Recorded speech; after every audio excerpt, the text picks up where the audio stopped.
Allez, désolé pour ce léger retard dans le démarrage de cette émission. Nous allons parler ce soir du Sénégal, le Soudan, la Gambie et le Togo autour du plateau. Pour commencer, Ambroise Ponjo. Bonsoir Ambroise. Bonsoir Samuel, bonsoir les téléspectatrices et les téléspectateurs de la New World TV. Et Chris Ega, bonsoir Chris. Bonsoir, je fais pareil, je fais comme Ambroise, je salue les téléspectateurs, les téléspectatrices, tous ceux qui suivent en tout cas cette émission en ce moment. Nous commençons avec le Sénégal.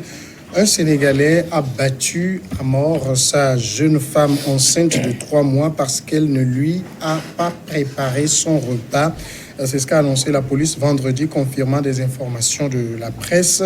Aminata K, 22 ans, est rentrée mercredi soir chez elle dans la banlieue de Dakar après une batterie d'examens médicaux. Épuisée, elle n'a pu préparer comme chaque soir le repas de l'homme d'une trentaine d'années qu'elle avait épousé 2 mois plus tôt. Son mari s'est saisi de ce prétexte pour la rouer de coups pendant 2 heures jusqu'à ce qu'elle perde connaissance et succombe de ses blessures. La police a été appelée sur les lieux par les voisins du couple, alertés par les hurlements de la victime. Sur place, les policiers ont trouvé son corps sans vie. Chris Ega, c'est une histoire assez triste, il faut le dire, parce que non seulement ça mène une femme, mais en plus une femme enceinte. Bon, de toute façon, c'est un fait divers tragique. Et on ne va pas dire que c'est parce qu'il s'agit d'une femme. Mais de toute façon, ceux qui agissent comme ça, avec une telle violence, je crois que c'est la violence même qui est à proscrire. Et puis, l'exercer sur quelqu'un qui est sans défense. Nous ne sommes pas en temps de guerre. Ce n'est pas une hostilité telle que lui, il devrait se défendre. Mais seulement, la chose est légion dans le monde entier. Oui. Et ce n'est pas seulement au Sénégal. C'est-à-dire la violence dans les couples, les statistiques sont effarantes en la matière. C'est-à-dire que chaque fois que les hommes peuvent en imposer à leurs femmes et aller jusqu'au cou, je crois qu'il y a certains qui ne s'en privent pas. Et je crois que il faut que la législation en la matière soit une législation de rigueur à la mesure des forfaits de ces crimes-là qui sont commis.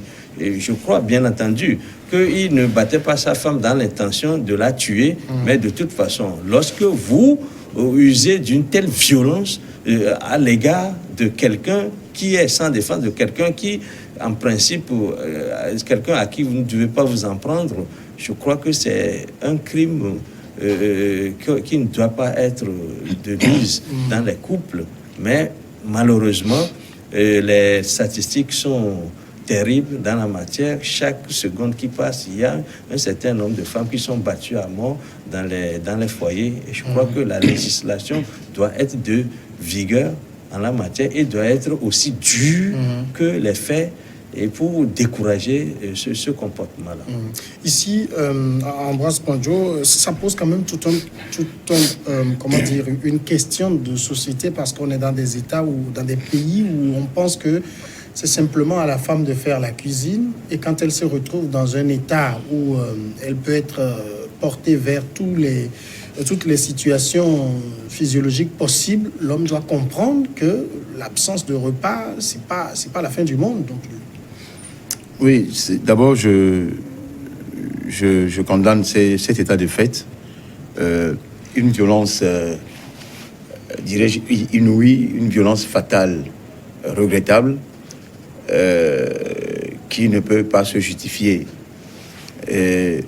D'abord, j'ignore ce qui a pu se passer entre les deux avant que cela n'y arrive, parce que chaque situation a une raison que nous ignorons. Mais ça ne peut pas... Quelle que soit la raison, oui, je sais, expliquer pareille chose. Oui. Mais peut-être les gens sont venus voir la femme à terre, parce que peut-être c'est l'homme qui est plus fort de façon dimensionnelle, physiquement dimensionnelle, et que l'on peut reprocher à l'homme. Et je crois que c'est condamnable. Mais moi, je voudrais aussi essayer de mettre la poire en deux, même si ça choque certaines personnes. Je suis contre la violence de toutes ces formes, surtout contre une femme. Ça, je le dis, je martèle cela. Mais ça ne m'empêche pas de faire une analyse de ce qui pourrait y arriver. Ça, c'est arrivé au Togo, à Dapaon, tout dernièrement. où la femme et son mari sont en train de se quereller, se violenter, et que c'est la petite sœur de la femme qui est venue s'interposer pour séparer le couple. Et c'est le couteau qui a emporté la petite sœur. Ça dépend, c'est dans le Nord. Et la question de la violence physique dans les couples est légion dans plusieurs pays. La France en est un cas actuellement. Et je crois que la dernière fois, je lançais une boutade, tout en reconnaissant que l'homme ne doit pas utiliser sa force dimensionnée contre la femme. Mais au même moment, j'ai dit que la femme aussi doit savoir retenir sa langue. Parce que le problème de la femme, c'est sa langue.